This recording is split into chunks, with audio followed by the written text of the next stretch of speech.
live.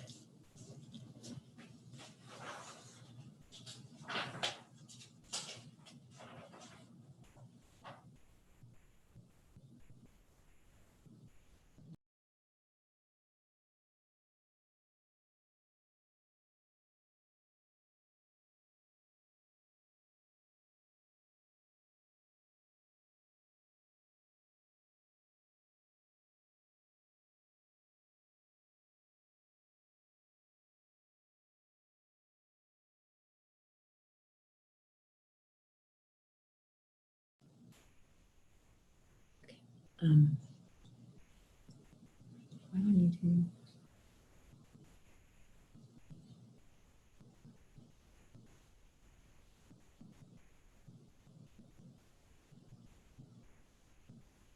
Fix that.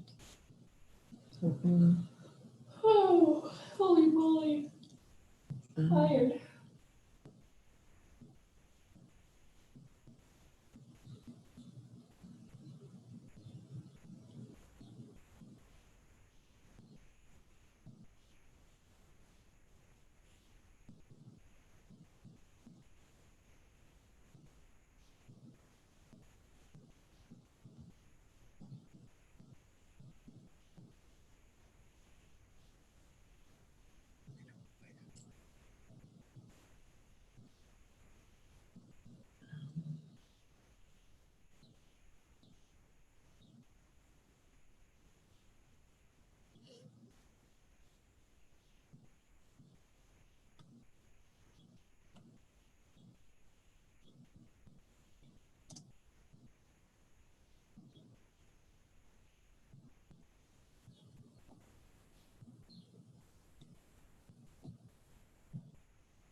Well, it says it's live, but it doesn't look like it is.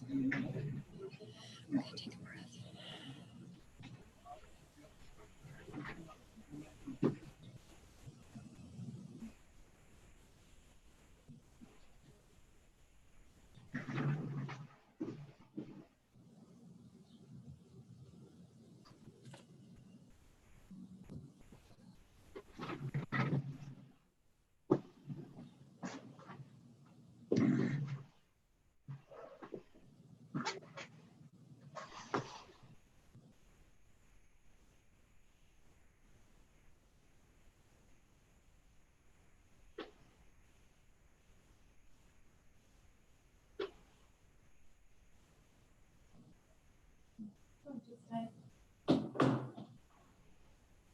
Is Steve coming up? He's got 15 minutes.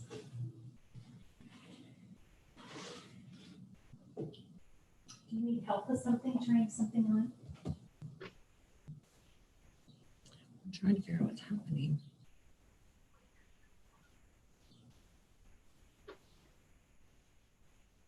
It's live, I think.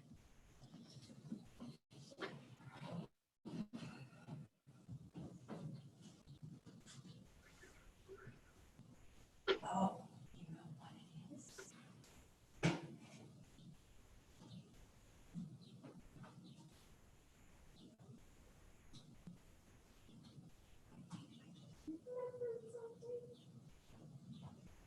I don't have it set up to start at 5:30.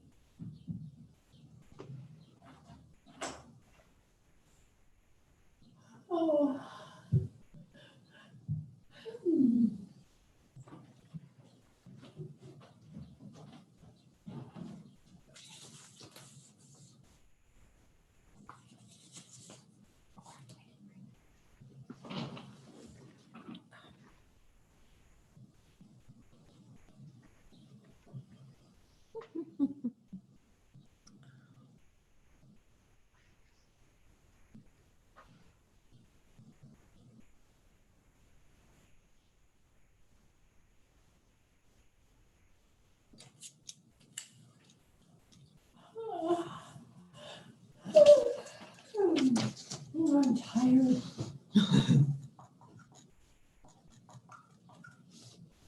By the end of this tonight, I'll put like in 25 hours.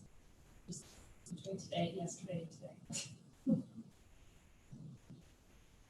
Me too. Oh,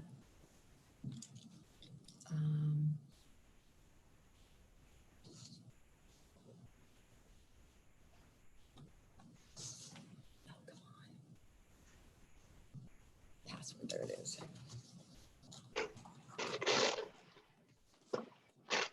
I have to have a password to get in here.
That was nice, 'cause I had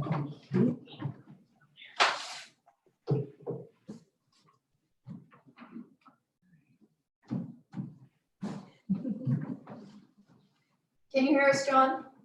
I can hear you. Perfect.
Miller's in the meeting.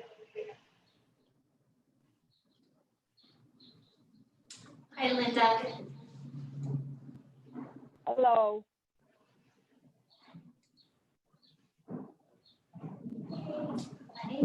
Can I get the Zoom connection? I've got people asking for it. For Who was the- asking for it? Judge Nelson? Board members, you said, Yes. because they, He said he didn't get it. did you not send it to them? I had an email from you saying that you sent out everything. Not the Zoom information? Well, Heidi? I got it. Password, I got it.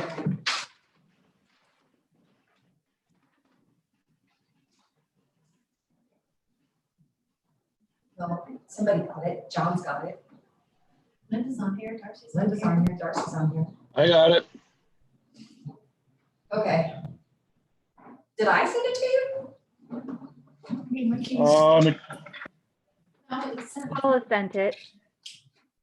It came on the urban renewal, it came from our a normal urban renewal email I get. It gave you all the Zoom login stuff? Yep. I was just trying to figure out if it was me that didn't send it to someone. Because all that's possible, you know?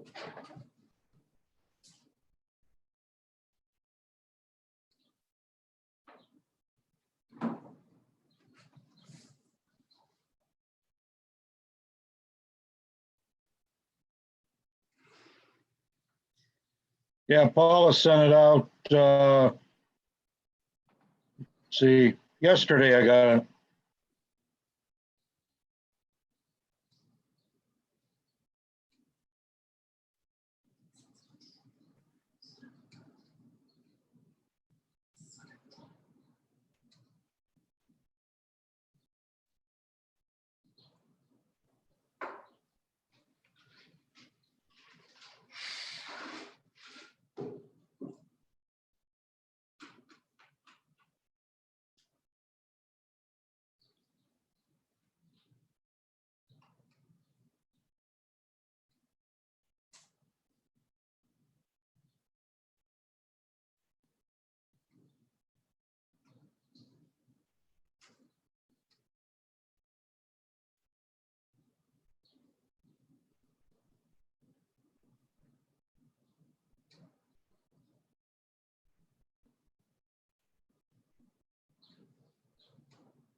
Yeah, it's working fine.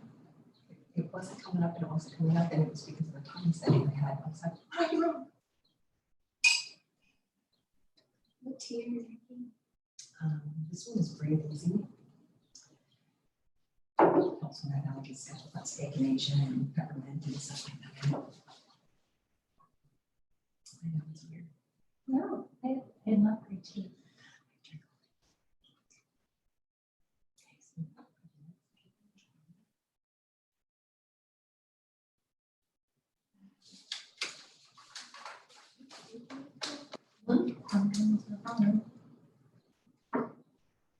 So there's coffee. Where's Scott? There you are, Scott. Hello.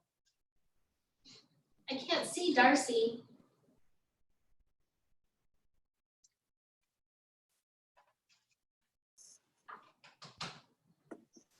There's Darcy. She's coming. We might want everybody to mute themselves until we get started.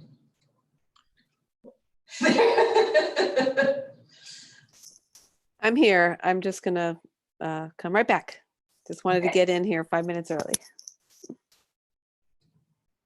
Good plan. Okay, so.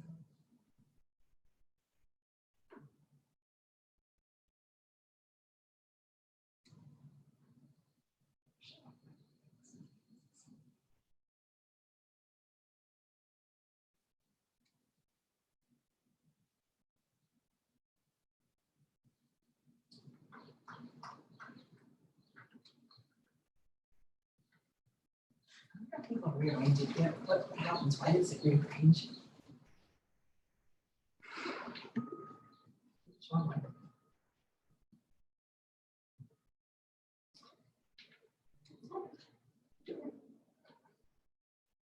Uh-oh.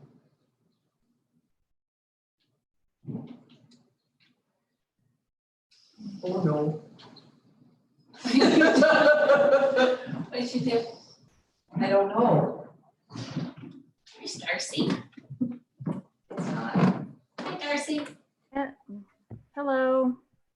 Forgot I had a little thing that blocks off the webcam so nobody can look at you when you don't want them to. So I was trying to figure out what's wrong with the camera, and nothing's wrong with the camera.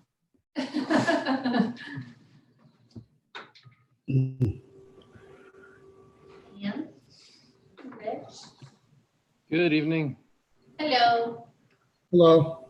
Hello. Hello. Hello. Hello. And there's Mr. McLaughlin. But you don't have a chair.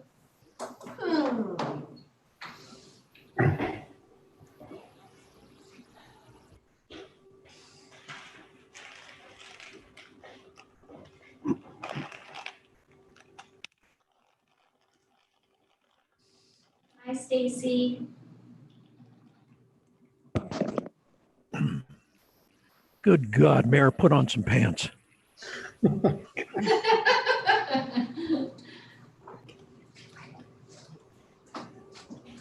That was inappropriate. Well, thank you very much. Thank you very much. What are you eating? My dinner, jelly beans. Yeah, I had tacos. The red sauce is burning my mouth. So Nope. So what happened to the budgets? I don't know what you're talking about. Talking about we have committee members that didn't get the packets. We sent them out. Yeah, that's what your email said, you sent them out. Me, telling me, asking me where stuff is. Well, we sent them out in the mail. If people didn't get them, they should have let us know. Yeah, like a long time ago, like in April. April 17th. No, I don't know if we have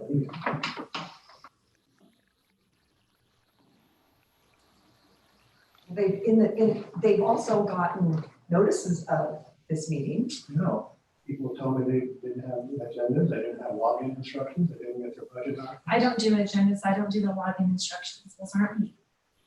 Well, regardless.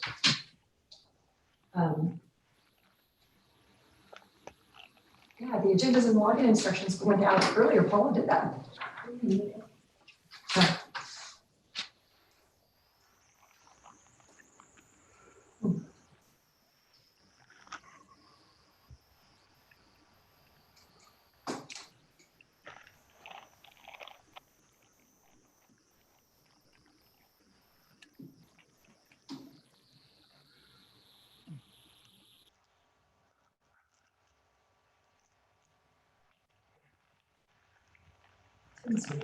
Yep, sincere. So Tim, since we haven't started this meeting yet, yes, the other meeting that we were discussing, the noon meeting was the 27th. So do you mean the 26th or the 28th? those are the dates I prefer at Okay. 5:30. All right, perfect. I just wanted to clarify. Yep. Where's your chair? Gary, he's right there. Where? Do you have one? Oh, there he is. Can we introduce you to your husband? Could you please? Do you have a quorum? You're muted, Gary. Then unmute yourself. What was that? I was just saying, do you have a quorum? Because it's about 5:30.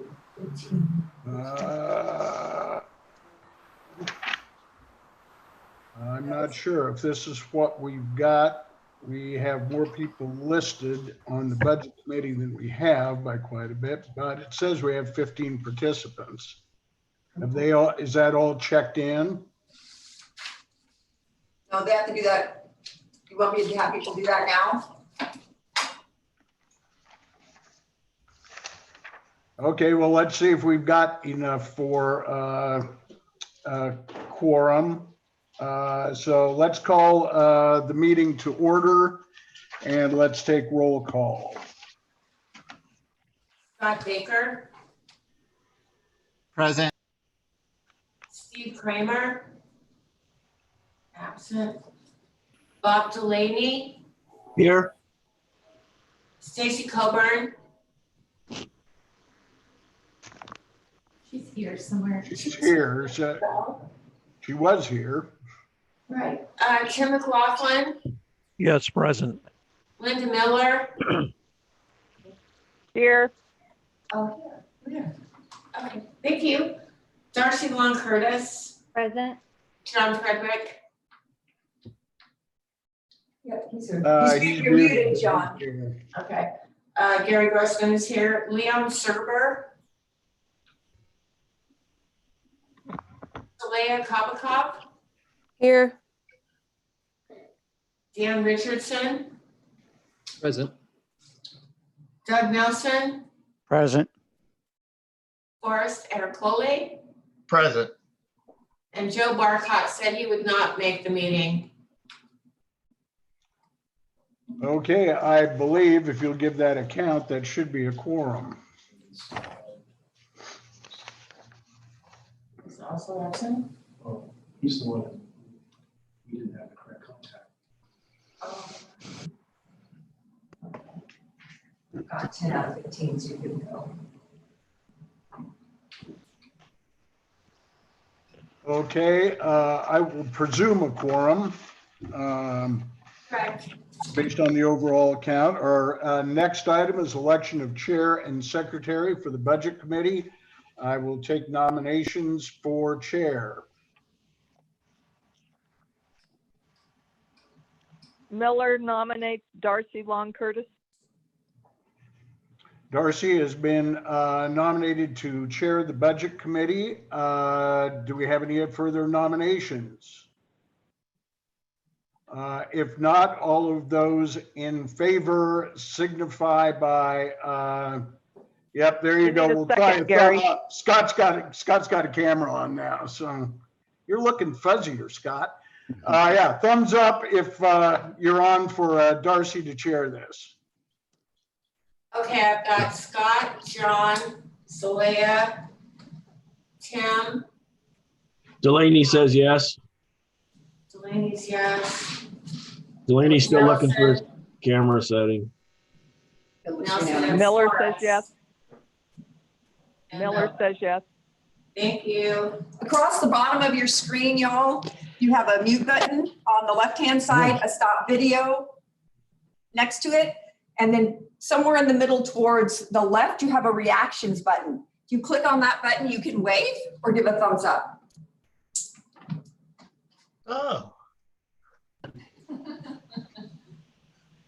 Everybody found There- the thumbs up. There you go. Oh, nice. Very helpful. There's Stacy. Okay. Stacy, Sorry. we lost you. Okay, Darcy, the committee is yours. We'll need to elect a secretary and move from there. Okay. So I will take nominations for secretary of the Urban Renewal Budget Committee.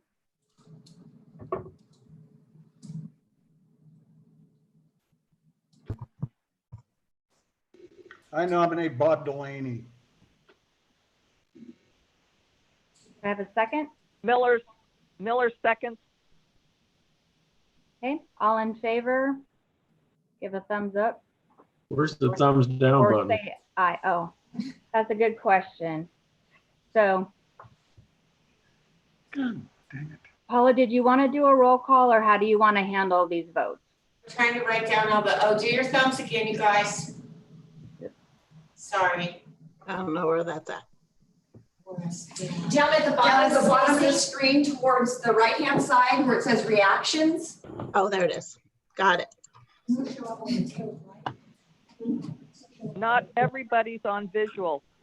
Yeah. So how do you vote, Linda? I vote yes. Thank you. Thank you. All right. So what's the count, Paula? Oh, sorry. Any opposed? Okay, seeing and hearing none, Bob Delaney is our secretary. I'd like direct deposit for my paycheck. We'll see what we Good can do. luck. It'll be there about as fast as your stimulus check, Bob. I have to give that back. All right, so since becoming the chair was a surprise to me, how would staff like to proceed? Would they like to do their report first? Well, yes, Madam Chair, if we could, we'll just give you a summary of the budget message that's at the beginning of your budget books. That highlights the budget with some of the major programs and services and and expenditures. And then if you'd like, we could go into the worksheet themselves and the different line items if you have questions on those. Sounds good to me. That's a thumbs up. Yeah. Thumbs up. All right, well, welcome committee members. And we are having before you this evening the proposed budget for the Columbia Gateway Urban Renewal Agency for 2020-2021. Agency, or the district itself, is a little over 300 acres in size, comprises mostly the downtown area and property along West 2nd Street, which is a heavy commercial, light industrial area. The Urban Renewal District has been around for about 30 years now. There's been a series of major and minor amendments throughout that time, adding projects, expanding and contracting the size of the district boundaries. There is a map of the current boundaries in the budget book. So essentially there are two funds for the Urban Renewal Agency. One is our debt service fund, which goes to pay the agency's portion of bonds that were issued in 2008, 2009 with the city. And the second fund is our capital projects, which is everything else, all the other expenditures, personnel, O&M costs, as well as capital projects. And what we do first, we always set aside money first for that bond payment. And it's a 20-year bond. It is due to retire in 28, 29 timeframe. Currently, we are paying a little over $800,000 a year on that bond payment. And we are required to have 2 years in reserve. So we budget this year, it's $1.6 million, so a little over $1.6 million for this year's and next year's bond payments. We do also set aside money for the administration of the agency, which is city employees, a portion of their various times and salaries. And we also employ or contract with consultants on an as needed basis. You may remember that Elaine Howard, an urban renewal consultant, has been before the board a couple of times. And so we have those funds as well. We also have auditing funds coming from that account and legal consultant if necessary. And those totaled about $194,000 for this coming year.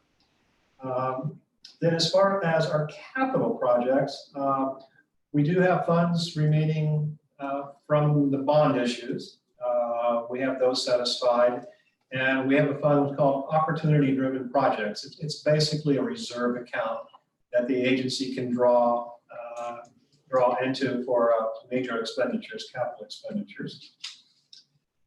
So for this coming year, some of our programs and projects, we're budgeting $63,000 for expenses from our Public Works Department.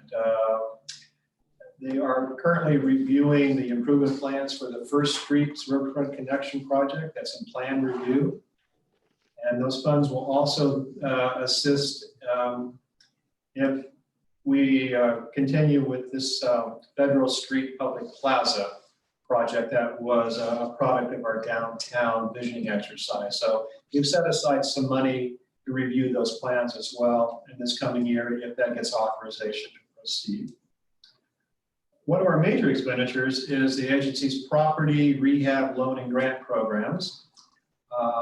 And that goes to pay for new projects. We accept applications from district property owners for improvements to their buildings and properties, facade improvement grants.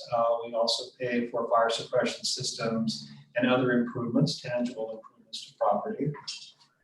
Also included in that amount is our funds that the agency is paying for past approvals to pay interest rates on interest rate programs for folks that have gone through and secured commercial loans, and then the agency will pay that interest rate.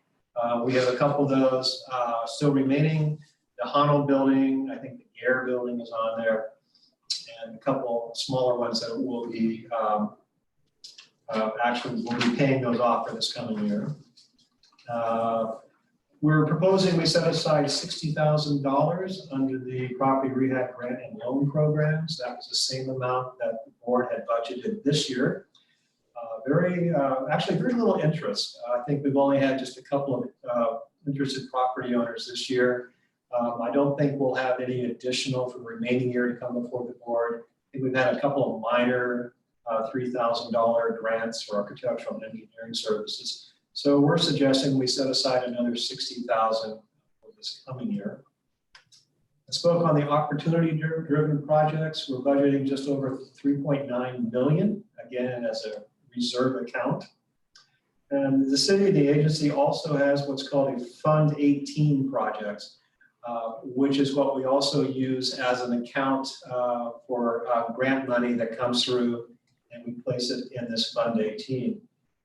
So for this coming year, we're budgeting out of that account $518,000. And that money will, or those funds will consist of to pay our consultant for the First Street project. It's KPFF engineers that have prepared the improvement plans. This will be used. The arrangement we have with ODOT, they are holding our federal funds that we were awarded for this project quite some time ago. And so it's a reimbursable account. So KPFF invoices us for their time, and then we turn around and then forward that invoice to ODOT, who then reimburses us for the cost. So it's a pass through. And that's going to be probably about I think about 300,000 for this coming year for the improvement plans. Again, our public works department's currently involved with the plan review of the what's called the 75% complete plans. We should have those turned around within the next 30 days. And we'll continue that. We'll estimate this will continue for the rest of this calendar year, getting through that plan review process. And then we're also setting aside $150,000 for this potential Federal Street public plaza. Again, they have that in the budget.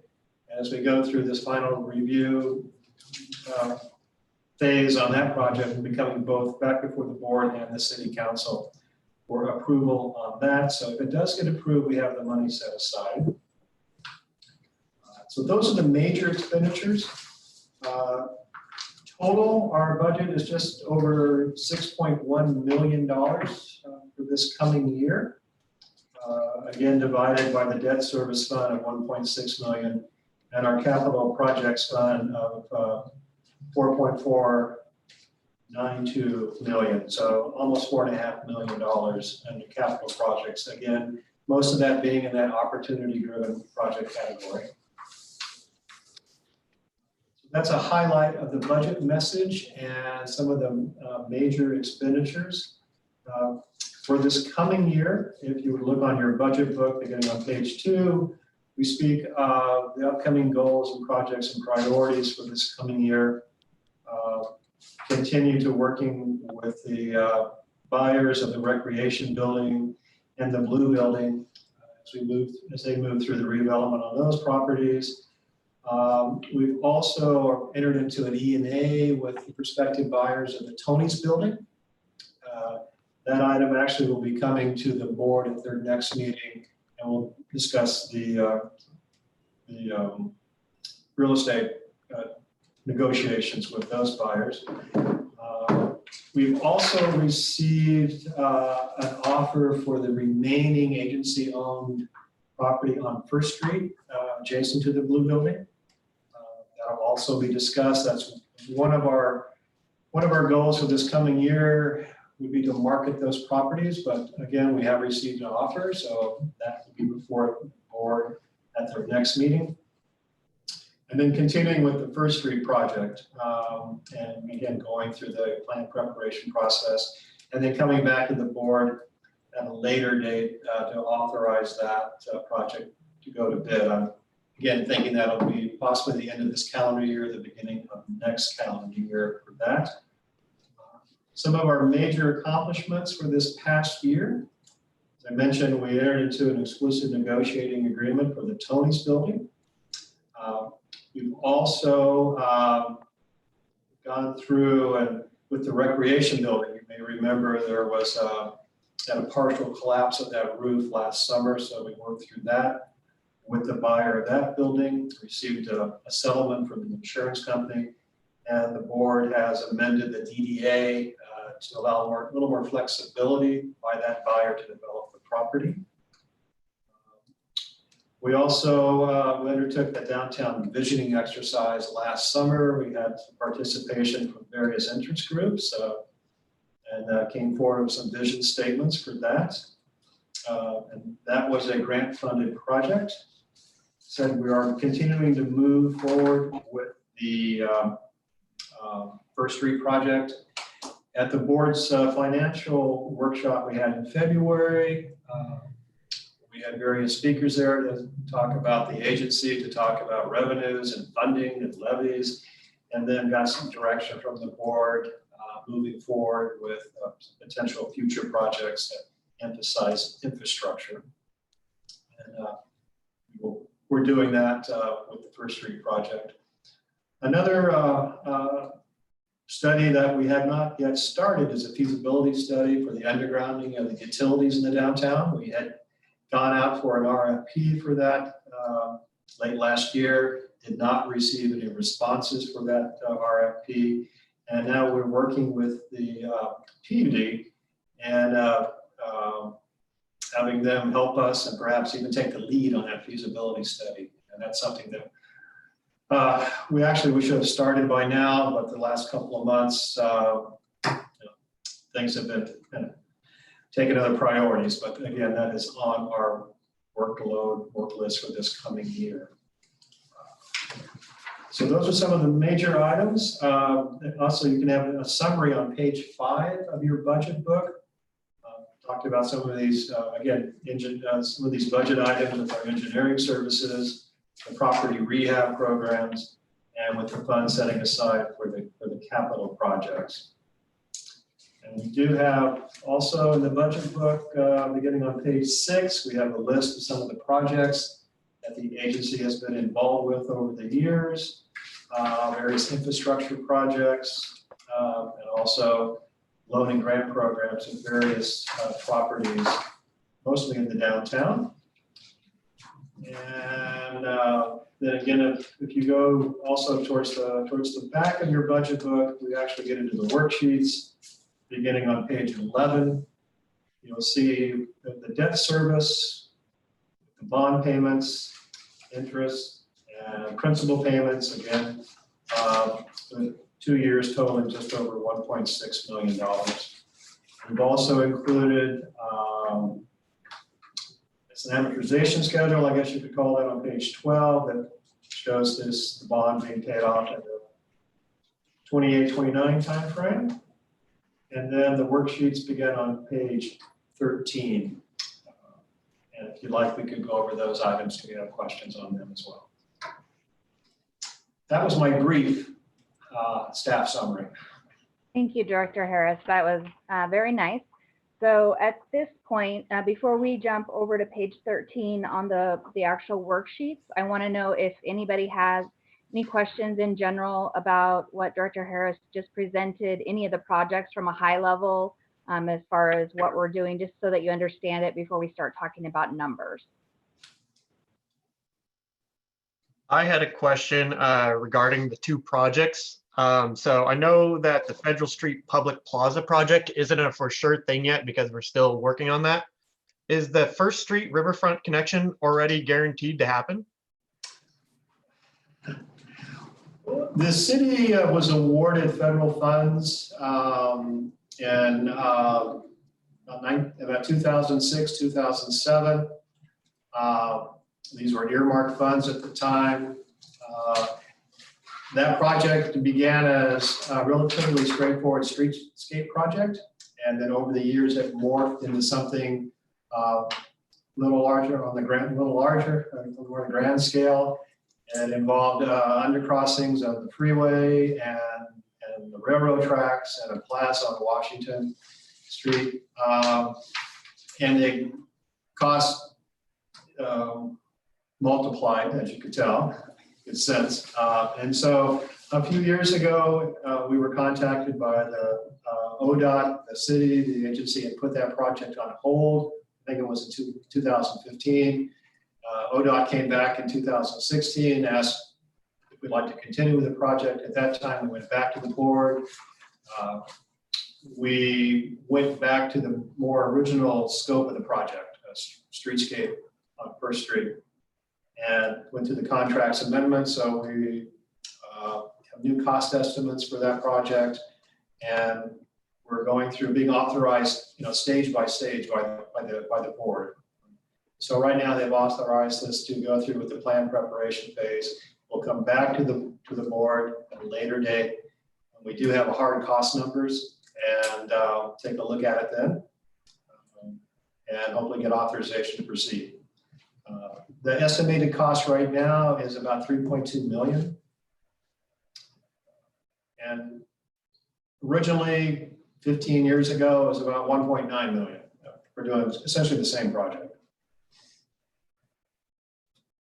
All right, thank you, Forrest. That was a really good question, especially for people that aren't sitting on urban renewal themselves. I saw Dan Richardson had a question. Thank you, Madam Chairwoman. Steve, can you tell me where's the Mill Creek Greenway project? I didn't see it in the current or in the proposed budget. It's had some money budgeted. The current budget for engineering work either was spent or budgeted to be spent.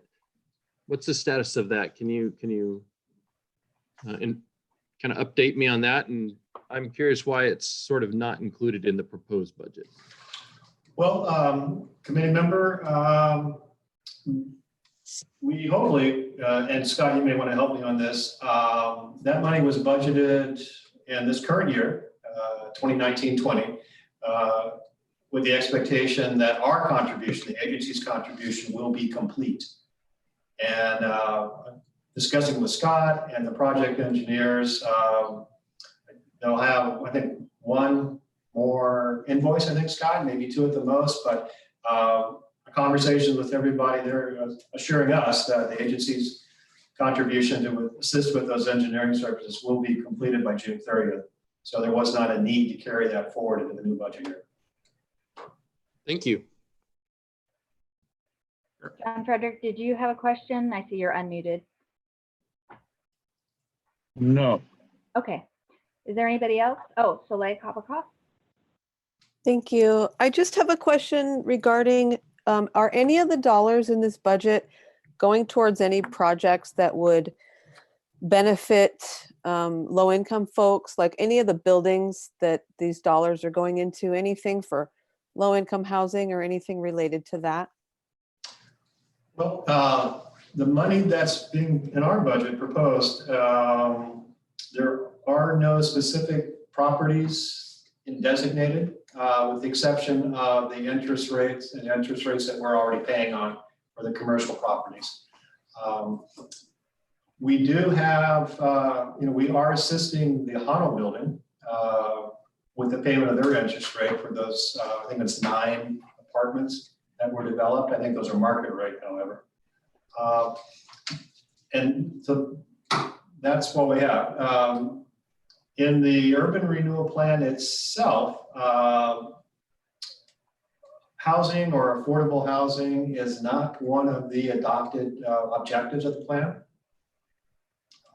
Certainly that's something that the board can discuss at a later date, and if they decide to amend the plan, we could go through that process. Are there, Mayor Mays.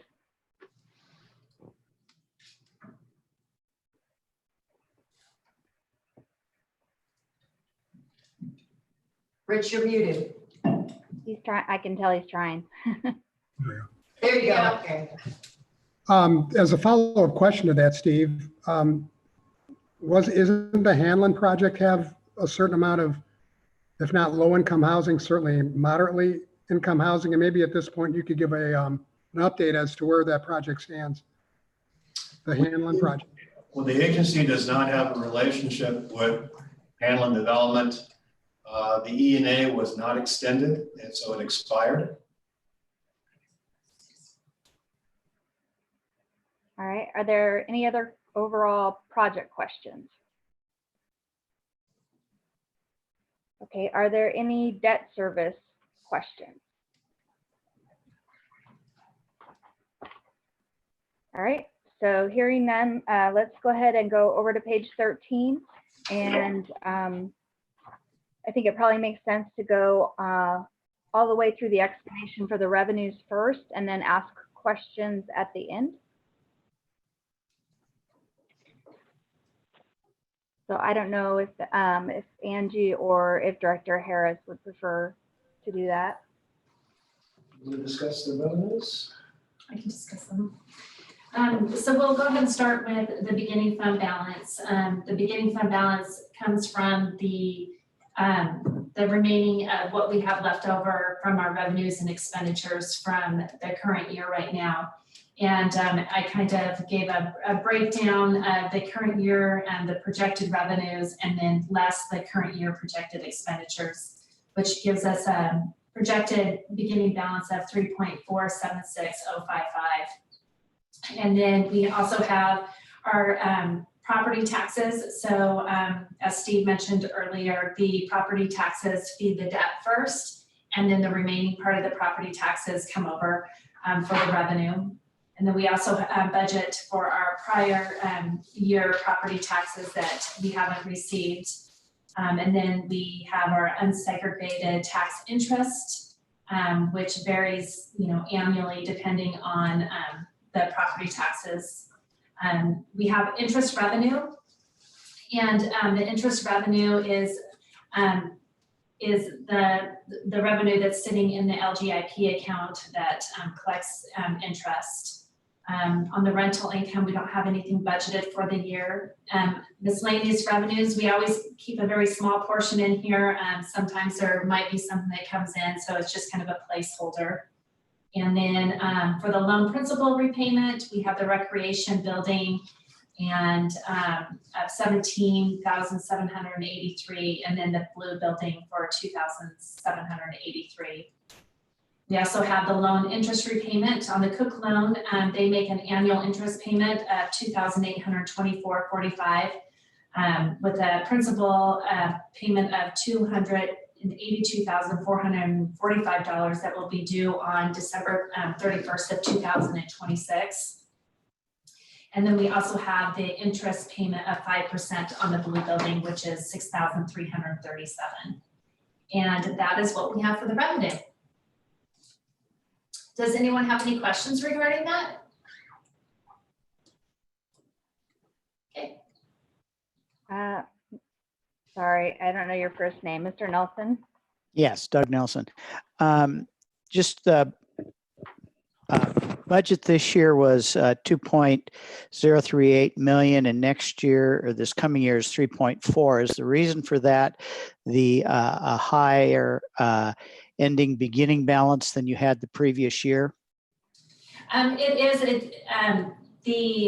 We just haven't had a lot of expenditures coming out of this account. So the projected, we've received money. We received Sunshine Mill, well, not Sunshine Mill. Sorry, I'm thinking of the city. So we just had less expenditures this year, and so it just gives us a higher beginning fund balance. Thank you. Director Brewer, that when you said Sunshine Mill, that is true though. We had income come in from them paying off their loan, correct? Yes. Okay, yeah. Does anybody else have any questions about revenue? Darcy, this is Bob Delaney. I still haven't figured out my darn camera. Not even a piece of tape over it. To Doug Mays, just to add on, so he's kind of aware, Doug, that we were, the last couple of regular meetings we have is our lack of of doing, basically the last couple of years, we've been kind of cleaning up some stuff, some decisions that were made earlier that caused us to get behind in, you know, whether or not it was the recreation building or the Hanlon, but we recognize now that we're really looking forward to actually having people come to us with projects, really looking forward to move forward. In particular, I think we've identified some downtown infrastructure. And so from my perspective as a board member, we do have the carryover, but it appears like we haven't been doing much, which project wise we haven't, but we've been doing a lot of behind the scenes, getting ourselves organized and getting together to be a lot more, I don't want to use the word aggressive, but a lot more interested in seeing some stuff accomplished downtown. I hope that helps. Yeah, appreciate that, Bob. Thank you very much. Does anyone else have any questions?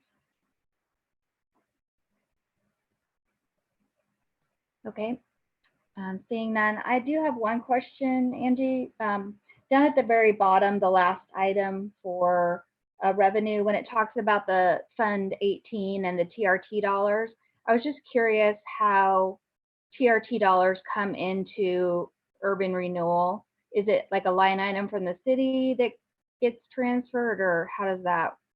Actually, this is not, this is a line item that's actually not even being, there hasn't been any activity in that for years. So we could probably just take that off of the budget. Okay, great. I was just curious. All right, so the next thing I'd like to do is go through the expenditures. But if we could just go maybe like contractual services, and then I'll take questions if anybody has them, and then we'll go on to contract administration services, and we'll just kind of move through it quickly that way, but we'll give everybody a chance to ask questions as they come up. Would you like me to speak on each line item? Well, not sure what questions people will have. I mean, later on, I do have some like line item questions myself. So I think it's nice just to, you know, quickly read through them and then see if anybody has any question. And as you're reading through it, if you think it's not really self-explanatory, you've given some nice explanations on other things, I think that just helps people put it into the bigger picture. All right. Well, under contractual services, these are the agency's share of expenses for the GIS system through the county with their support, and also with our GIS software. And again, it's the share of the agency with the city's contracts with these services. Under contract admin services, these are the various city personnel that we budgeted that works with the agencies. The administration of the agency, some of the financial accounting, and then also a major line item for this coming year, since we are using a contract city attorney's office rather than in-house. That's a much larger number in the past that we've had in this particular section. These are numbers that we budget. Each of the positions that do work for the agency, we indicate that on our timesheets. So I think we've been very generous over the years on what we budgeted for. Angie could speak to the actual dollars that we've spent, but these are, again, I think these are generous. Okay, that's great. So does anybody have questions on those two line items, or do they want Angie to go into more detail, or do you feel like it's sufficient the way it is? I think I would like to just comment on it just for a second, since you guys are going to ask me. So Steve budgeted like a certain percentage for each person, for the planner, the planning secretary, accounts payable, finance director, accountant in training. Those are just average hours, but they go by what we actually spend. And historically, if you look at the previous line items for the last previous years, it doesn't come to that. It comes in a lot lower than that. But also, this year we have changed, those of you that don't know, we've changed our legal department and we're outsourcing it now. And so our legal department's going to be a little bit different. So there's a little bit of an unknown of what the hours are going to actually be on that, because in the past, I think our city attorney was very generous with, how much time he put on his time card. And so that's kind of an unknown item of, will it be 15 hours a month or will it be 1 hour a month? So that'll be something that will be, kind of going in a little bit blind. So that may be a high number. It may be, a consistent number, but it is just an estimate at this point. And then I think if you guys have questions regarding the CD analyst, is that a position that you're still doing, Steve? Okay, so the CD analyst position has changed since the preparation of the budget. So I would propose that we take the 22,214 out of that, and then on the approved budget, we adjust that less 22,214. Scott Baker. Thank you, Angie. That explains the bulk of the 64% increase in contract administrative services, going up $41,867. My question is, farther down in the budget, we have an urban renewal manager budgeted for $30,000. So, but I also saw that advertised as a city position, and I'm wondering, is it not in contract admin services? Are we looking to have that person work as a contractor, or can you speak to that a little bit? Would you like to speak to that now or wait till we get to? Well, I guess now, because I'm wondering why the urban renewal manager is not in contract administrative services if they're going to be a city employee. I just saw the position advertised as a city employee. So if there's been a change and they're going to, maybe it makes sense to talk about that later, but they're kind of tied together. Well, as being proposed, that would not be a city employee. It would be a consultant. Consultant.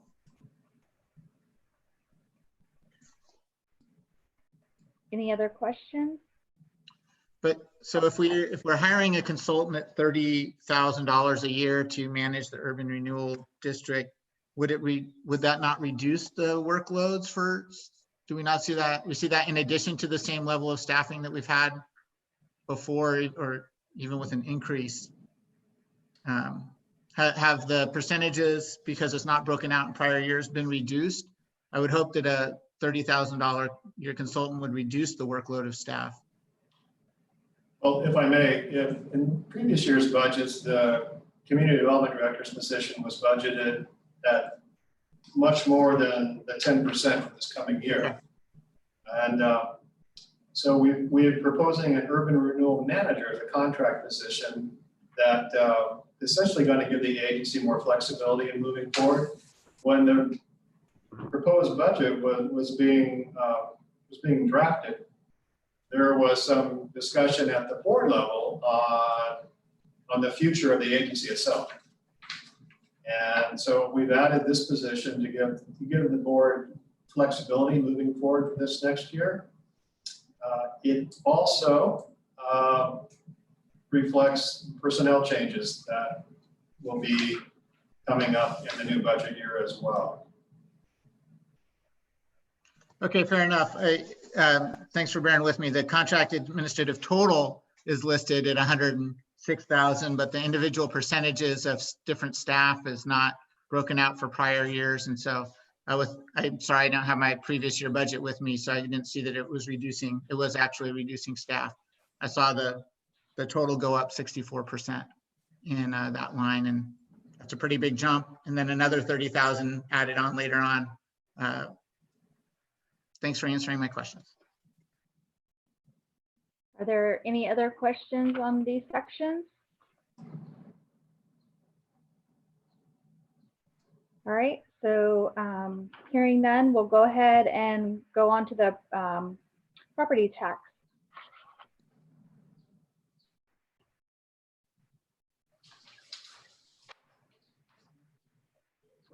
For the next item, we have our auditor services. And then under the item urban renewal consultant, suggesting that we continue with the downtown implementation and the downtown visioning exercise with 12,000. The urban renewal financial consultant, this is an item that we've had budgeted for the last couple of years. And that's what we were using for Elaine Howard when she's done work for us in the past. The downtown utility study, that's the undergrounding feasibility study. Again, that was 25,000 we had budgeted this year. We're unsuccessful in the RFP, so we'd like to keep that in and to move forward with that next year. The legal consultant for the 5,000, that would, again, if needed, would be for an attorney who specializes in urban renewal law. And then, as Scott mentioned, the urban renewal manager. We're proposing this contract position, again, just to give the agency flexibility moving forward. When we were preparing the budget, there was a discussion about the life of the agency, if we were looking to wind it down or continuing with it based on the financial workshop we had in February. Seems to be a renewed interest to kind of minimize public-private partnerships going forward, but to just concentrating more on infrastructure work. And again, this contract position would give the agency flexibility in moving forward, depending on, again, some personnel changes here at the city and who would be staffing the agency. All right, are there any questions about the auditing services or the urban renewal consult section? Scott Baker? So I just kind of a general question, I mean, about these. So we are approving the, I just want to make sure that I'm understanding it correctly and also for the benefit of our committee members. We're essentially, we approve these numbers so that it gives us the option to do, like, say, the downtown utility study in the future, but it's not committing us to do that. Well, the board will still have an opportunity to weigh in on those decisions at a later date. Yes, for the downtown the downtown undergrounding feasibility study, this would get us, if we decide to go forward, and again, this is a major project, and we're estimating 4 million plus to undergrounding utilities. And so we're looking at this would be a joint project within the agency and the city. And again, we would get to the point that if we move forward this feasibility study, to be able to determine what the cost would be, what funding sources would be out there. Again, I'm looking at this as an economic development driver for the downtown. And I guess my question was just a little different. So we're approving this budget so that we have the option, we have the money available to do this project if at a later date the board chooses to do this project. And whether that's, downtown trees or anything else that might come up later in this budget, but we're essentially putting a placeholder in rather than saying that we're approving the downtown utility study now. We're approving budgeting funds so that if we choose to do it at a later time, we can approve it at a later time? Well, not necessarily. The money was set aside in this year's budget, and so we did go forward with that RFP. We had board authorization as part of the budget. Can I jump in here? Yeah. I think what Steve, what he's talking about is whether or not any of that, the understanding that's what I have, since it's under it's a consult rather than an administrative or an employee position, but the $82,000, none of that is earmarked or designated or excuse me, committed at this point. It's just if something comes up to one of the board meetings that says, hey, we want to do this, then you're going to say, yeah, we have $10,000 in the urban renewal financial consultant, and we have that money budgeted to do that. Is that what you were looking for, Scott?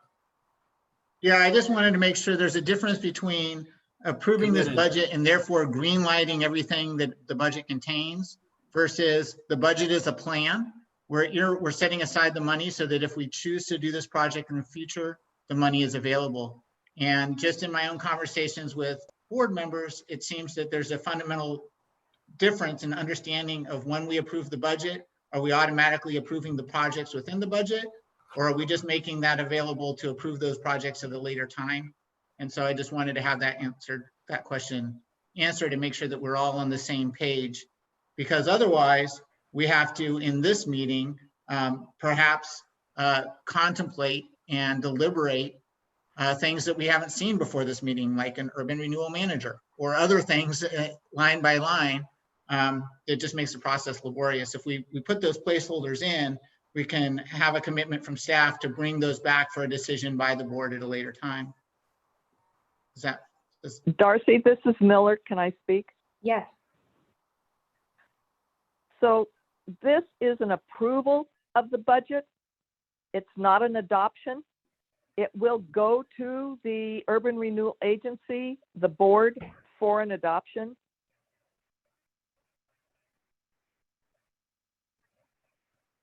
Does anybody? That's all I have to say. Oh. Does anybody else have any comments on this? Okay, so I'd like to go ahead and comment on that as a board member. I do think Scott has a very important point that he's making. And I think that has been part of some things that have happened last year where I don't think things came back to the board to be voted on. It was like it was in the budget. And so staff tried to be helpful and just make those things happen for us. And I think this is an important distinction.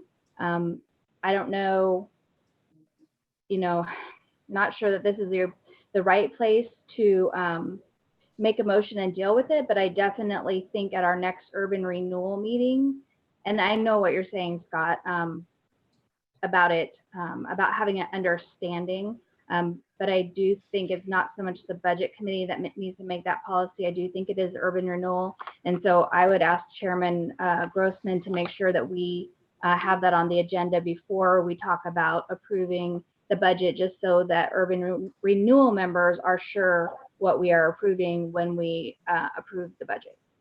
Is that an acceptable solution? I think your question was for Mr. Grossman, if he's willing to put it on the agenda. Well, I'm also asking you, Scott, if that is if that meets what you are trying to get at, or if we need to find another solution right now. So that satisfies me, and that's fine. I've just heard members talk about it both ways, and so I just want to make sure that we're all on the same page. I'm less actually concerned about what the decision is, just as long as that there's clarity by everybody involved. And so that suits me fine. If the better place is to talk about it. I know that once this is approved, it is easy to adopt it from there, especially at the end of a long board meeting that has a board packet in excess of 200 pages. So good point. I thought that this might be a good time to make sure that we're all on the same page, and it might reduce questions, because as we go in line by line, we might have more questions if we're green lighting projects in this process. No, that's a good point. I was just trying not to take over something. So Gary, could you please, Mr. Grossman, would you weigh in on that, please? Yep. No, I already said, although it was in the middle of a conversation, we'll make sure that's on the agenda. Okay. Are there, oh, Scott, go ahead. Okay, are there any other questions about these sections? I like a clarification. Yes. Under property rehabilitation, and last year, I'm looking at last year's adopted budget from 1920. The Hano building had 23,250, and this budget is 41,300. And the Gayer building had 13,200 and 15,500 this year. Why did those numbers go up?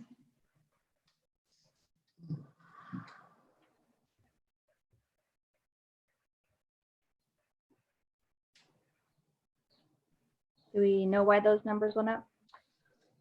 I'm trying to remember. I think what happened with the Hono building, I think that's the one that I think went up the most.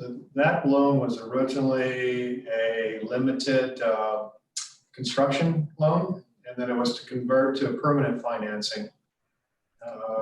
So I think there was, just the way the loan was structured at the beginning, I think there was a lower interest rate or lower interest dues for that. And now that it's converted to permanent financing, I think that's increased.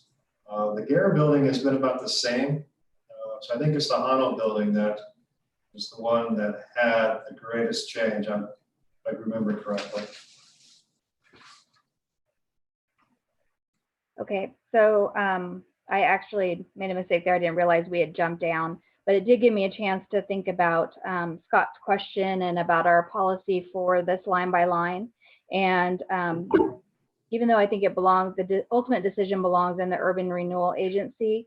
If people have questions about things like the Urban Renewal Manager, like how Scott brought that up, I think this is the time to discuss that so that budget members can also weigh in on their questions about this, and we'll get an answer, and then that will allow Urban Renewal to have given that some thought by the time they vote on the actual budget. So, so let's just go ahead, and if there are no more questions about that section, then I'm going to go ahead and ask Director Harris to talk about the engineering services and the property rehabilitation all at the same time. All right. Well, for the engineering services, like I said at the beginning, this would pay for the public works engineer review of the development plans for the First Street project, and also for the Federal Street Public Plaza, if that were to be authorized for construction. And the item for the engineers for the First Street project, that's been a line item for several years now. And now we're finally being able to use it. As far as the property rehab, for these are the loans and the grants, the first three items are for interest rate payments. We will finish the first one, the Dong G, this coming year. And the other two, the Gare building and the Hono building, those are going to go on for another several years, I think 3 or 4 years for those. And the 60,000 for the new undetermined projects, that was the same amount that was budgeted this year.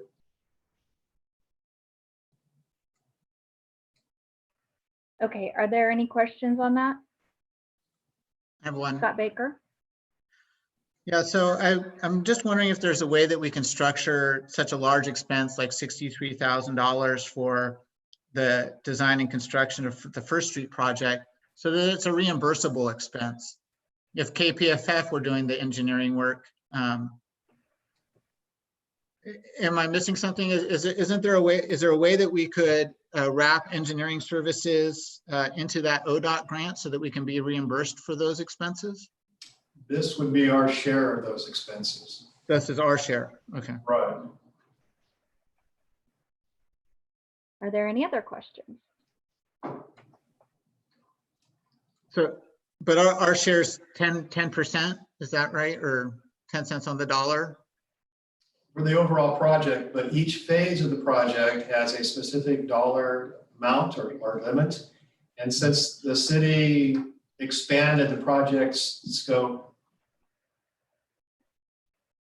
several years ago, we essentially tapped out the plan review, reimbursables under those phases. So this is hard cash out of the city.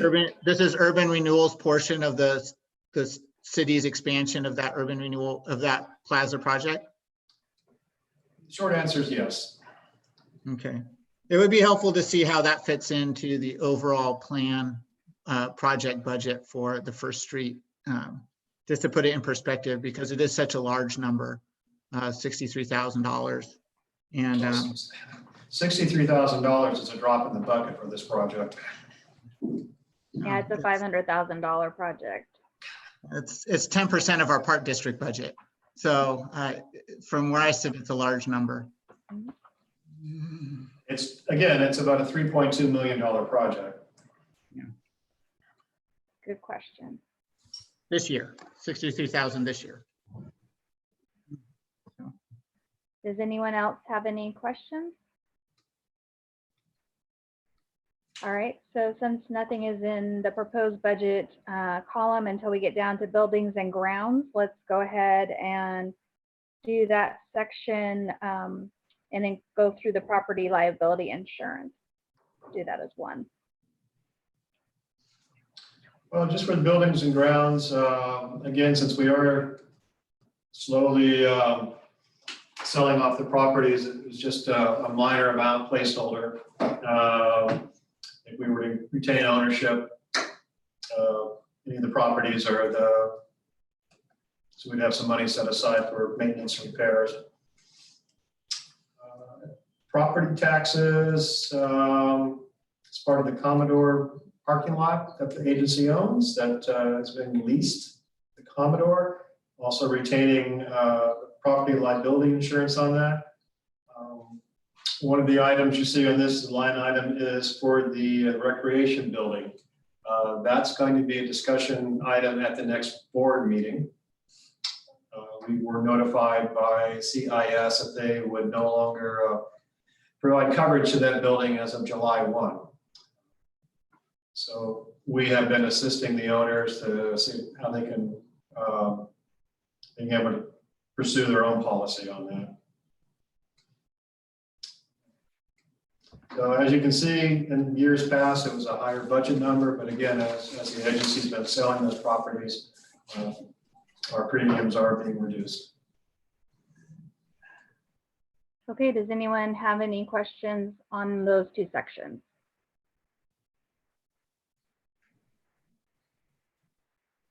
Okay, so I have one question about the Commodore 2 parking lot. So right now we're paying the property taxes on that while they're using the lot. And what happens when the loan is paid off in full to that parking lot? I do not know. I guess partially what I'm getting at is how long are we going to pay the property taxes on that?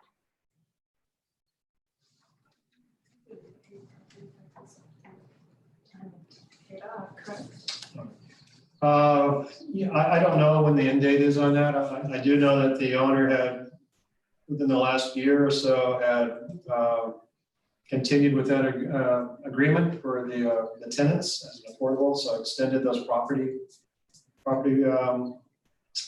credits. But as far as when this actual end date is, I don't have that information with me. You have to pay property tax as long as you're leasing it. If you don't lease it, do they own it at the end of do they own that property, that lot at the end of their term, the Commodore term, or does that remain an renewal property? I don't know the details. Because the reason you're paying property tax now is because it's a lease. As long as you're making income, you have to pay. So I apologize, I couldn't fully hear what Izetta was saying. Could you just recap that for me, Steve? I'm sorry. The reason you're paying property taxes on it is because you're leasing it. So money's coming in, and so you have to pay property tax, because normally the city and urban renewal don't pay property tax. But if you're leasing it, you have to pay the property tax. So I just don't know if the lease is, if it's a lease that reverts to ownership, or if it's only a lease during the time of this loan. And Steve wasn't sure either. Okay. So could you please get that answer for us for the urban renewal meeting when we are talking about the budget? Now, the agreement that the agency does have with the property owner is that the agency shall provide parking to the residents and the tenants within a 660-foot radius of the Commodore. So if there are other public parking lots within that 660 feet, technically we could redesignate that other lot for the tenants and the residents, say for instance, the state office building property lot. And then that would free up the parking lot on First Street, still being under agency ownership, and we could market that property. Okay, so that's good information to know. still just curious now, based on what I just learned from Izetta, as far as, you know, what's the lease term? And because we're talking also about sunsetting the agency, and so, you know, who's going to be paying the property taxes at that point? Those are just questions that I have. So if we could just kind of figure out what's going on with that. And I think probably all of us on this call are new enough to the agency that we weren't part of the Commodore. And, you know, I think, you know, people need to realize that they're only paying 1% interest, and they're paying interest only. And then we're also paying for the property taxes on the parking that we agreed to give them. And they are going to have a lump sum due to us for the loan that's pretty large. So I just want people to fully understand that project. Even though it's done, it's not really off our books. Okay, so we could probably just do the rest of the items on this page. In fact, we could go all the way through the total materials and services, and then people could just ask questions on materials and services all at the same time, if you don't mind. As far as the other materials and services, travel, lodging, and training, those are all minor expenditures. They remain relatively constant over the past few years.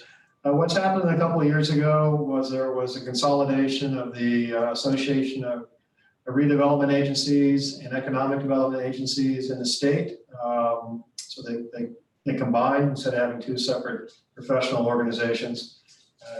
So some of those fees have reduced for the conferences and memberships. So there were some savings over there. And again, just some minor other expenditures. We are required to have an annual filing with the Ethics Commission, so there's a line item for that. And that I think pretty much is the O&M expenditures. Okay, does anybody have any questions on that section?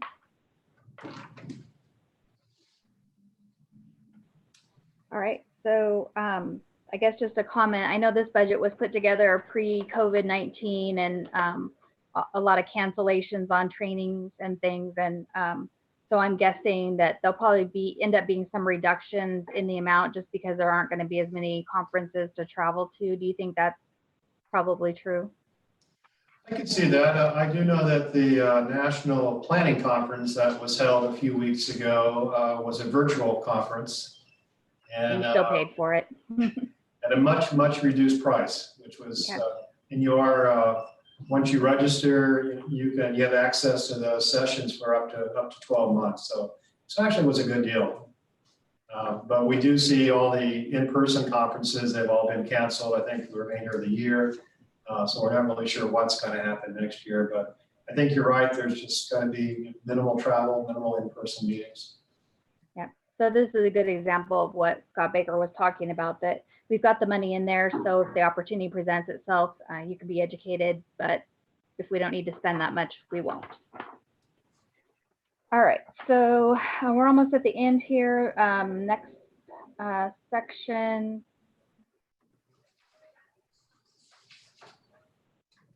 There wasn't that much on the office supplies and books. Did anybody have any questions about that kind of stuff, or can I go ahead and skip over that? Okay. So let's just talk about capital projects, please.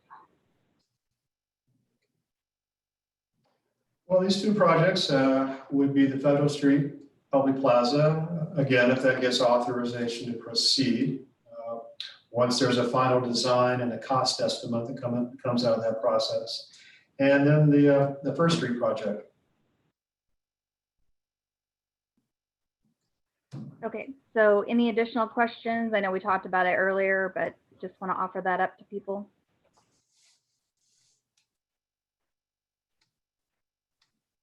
Okay. All right, so we've gone through the budget line by line so far.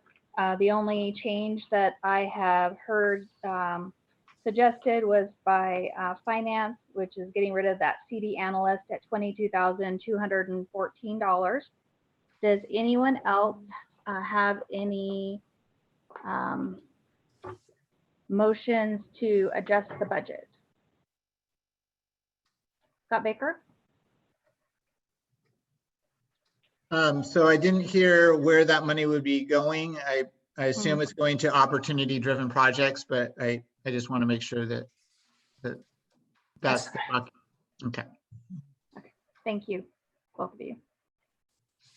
Does anyone else have any questions or like to discuss potential changes before I take a motion on budget approval? Madam Chairwoman, I have one question. Yes, Dan May. Richardson. Thank you. There's discussion at the front of the budget book about the potential for accelerating debt repayment. If that were to be agreed and formalized, where would those funds likely come out of? Well, there's a big caveat to that. One is when that the issuance of that bond in 0809, there was expectations or projected revenues to pay the bond off. Those have not come true. I think one based on the recession, beginning in 08, 09, 2010, 12. So those revenues were not realized. We're also required to have a certain basically debt ratio. I think it's 1.4, something like that. So the revenues haven't been there to maintain that revenue, to retain that ratio. And so quite frankly, we're unable to pay the bond off early, which would have been in the 2025, 2026, I think, budget year. At the time of the bond was issued, the council and the agency made an oral commitment in an attempt to pay them off early, but quite frankly, the revenues weren't there. Okay. Thank you. Okay. Any other questions, comments? All right. So seeing none, I would accept a motion to forward the budget onto the Urban Renewal Committee with the changes noted.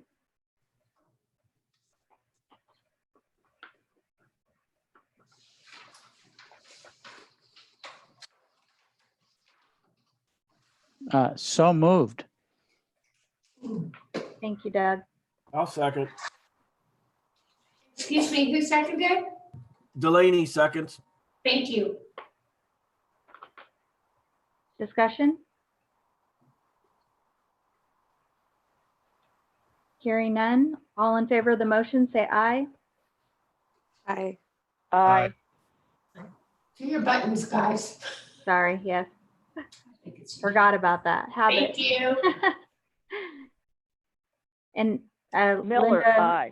oh, yeah. Okay. All right. Any opposed? Okay. Motion passes. Is there any other business that needs to come before the budget committee?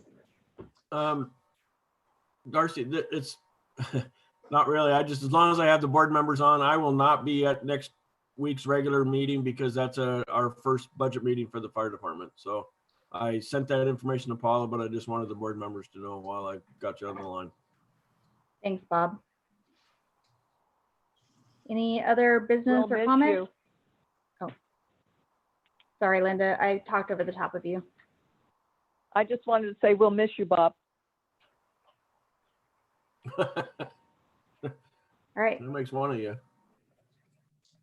Last chance for comments.